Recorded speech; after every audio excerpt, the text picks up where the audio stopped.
Hadirmu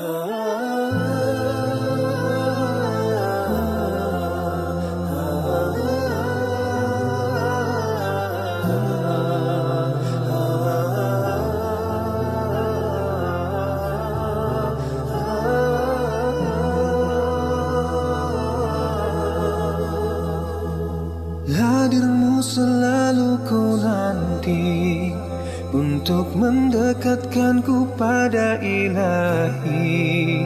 Oh Ramadan, berkahmu ku tunggu, damaikan hatiku.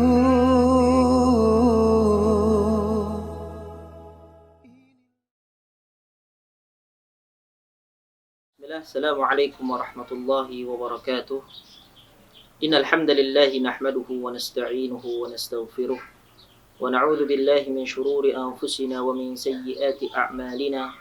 May yahdihillahu fala mudilla lahu wa may yudlil fala hadiya lahu.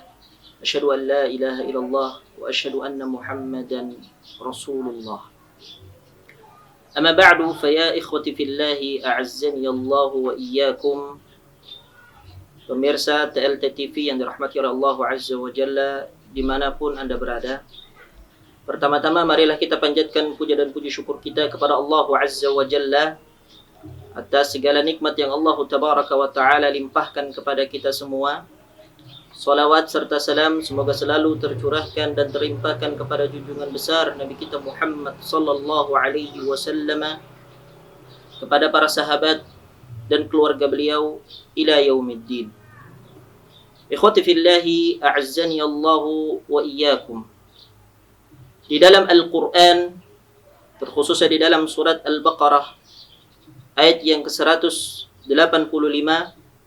Allah Tabaraka wa Ta'ala berfirman, "Syahrul Ramadan alladzi unzila fihi al-Qur'an hudan lin-nasi wa bayyinatin minal huda wal furqan."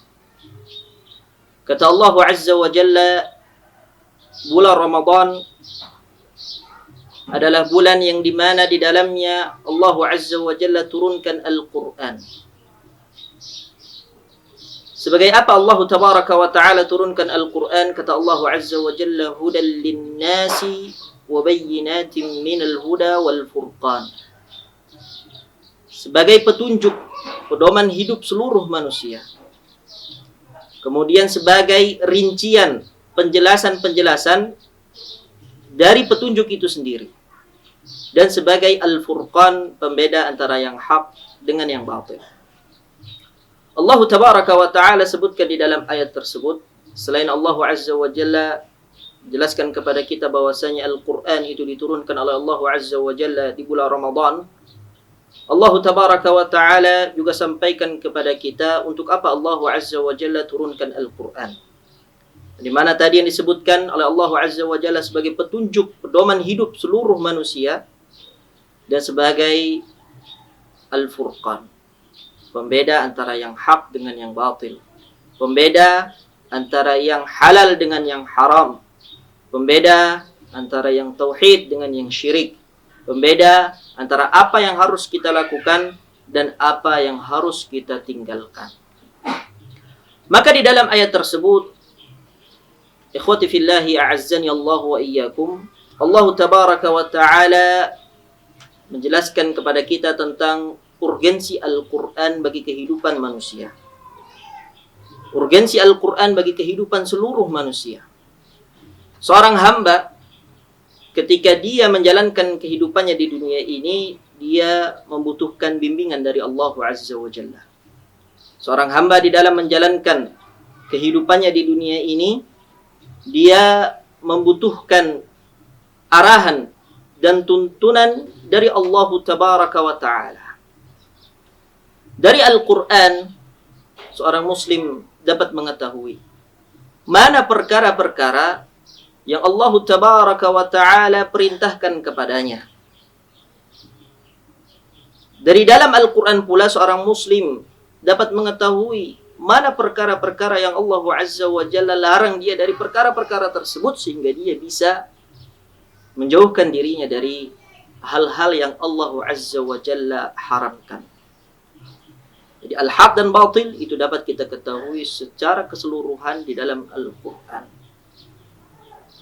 Kemudian ikhwati fillahi a'azzani Allahu wa iyyakum.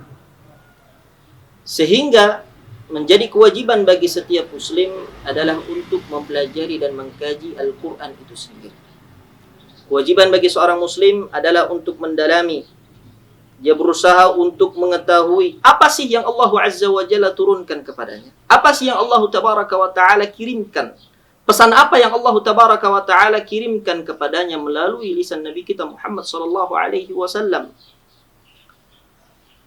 Karena bagaimana kita mau mengamalkan agama ini, bagaimana kita mau mengamalkan ibadah di dalam apa yang telah Allah Azza wa Jalla syariatkan, kalau seandainya kita tidak mempelajari dan tidak berusaha untuk membaca Al-Quran.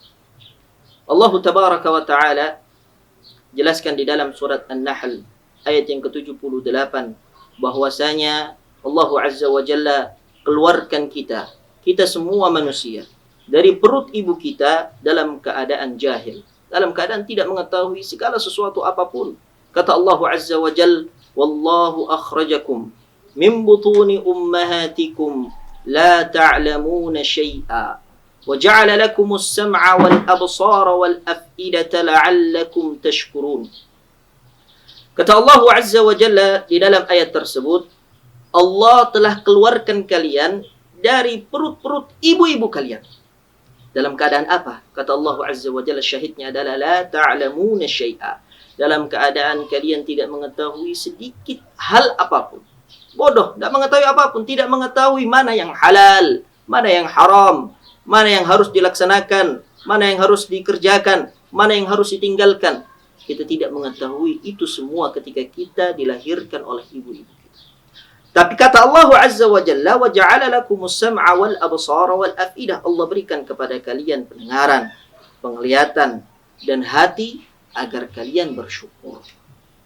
Maka di sini ikhwati fillahi azzani Allahu wa iyyakum, di antara bentuk syukur kita sebagai hamba Allah Azza wa Jalla kepada Rabbul Alamin adalah dengan menggunakan semua fasilitas-fasilitas yang Allah Azza wa Jalla berikan, Allah titipkan kepada kita di tubuh-tubuh kita, dari mata kita, pendengaran kita, hati kita, akal kita, untuk mempelajari agamanya. Sehingga kita dapat mengetahui mana yang Allah Azza wa Jalla perintahkan, sehingga kita dapat melaksanakan perintah itu, dan mana perkara-perkara yang Allah Azza wa Jalla wanti-wantikan sehingga kita dapat menjauhkan diri kita dari hal-hal yang Allah Azza wa Jalla larang. Al-Imam Az-Zuhri rahimahullahu Azza wa Jalla mengatakan sebuah perkataan yang sangat populer, dan perkataan beliau ini pula dinukil oleh Al-Imam Al-Bukhari rahimahullahu Azza wa Jalla di dalam sahihnya, terkhususnya di dalam kitab At-Tauhid, di dalam bab qaulillahi Azza wa Jalla, ya ayyuhar rasul balligh ma unzila ilayka min rabbik wa illam taf'al fama ballaghta risalatah. Di dalam bab tersebut Al-Imam Al-Bukhari rahimahullahu Azza wa Jalla menukil perkataan Al-Imam Az-Zuhri rahimahullahu Azza wa Jalla. Beliau jelaskan, minallahir risalah wa 'ala ar-rasulil balagh wa 'alaina at-taslim. Kata Imam Zuhri rahimahullahu Azza wa Jalla, Allah Tabaraka wa Ta'ala lah yang telah menurunkan ar-risalah.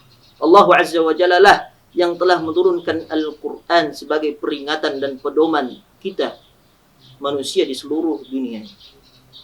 Kemudian kata Imam Zuhri rahimahullahu Azza wa Jalla, wa 'ala ar-rasulil balagh, dan kewajiban atau tugas dari Nabi SAW adalah menyampaikan kepada kita apa-apa yang Allah Azza wa Jalla sampaikan di dalam Al-Quran.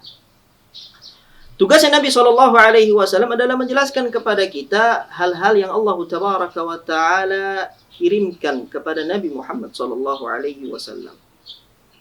Wa alaina taslim, dan kewajiban kita sebagai hamba adalah hanya untuk menerima, tunduk, taat, dan patuh kepada setiap apa yang Allah Azza wa Jalla turunkan kepada Nabi Muhammad sallallahu alaihi wasallam.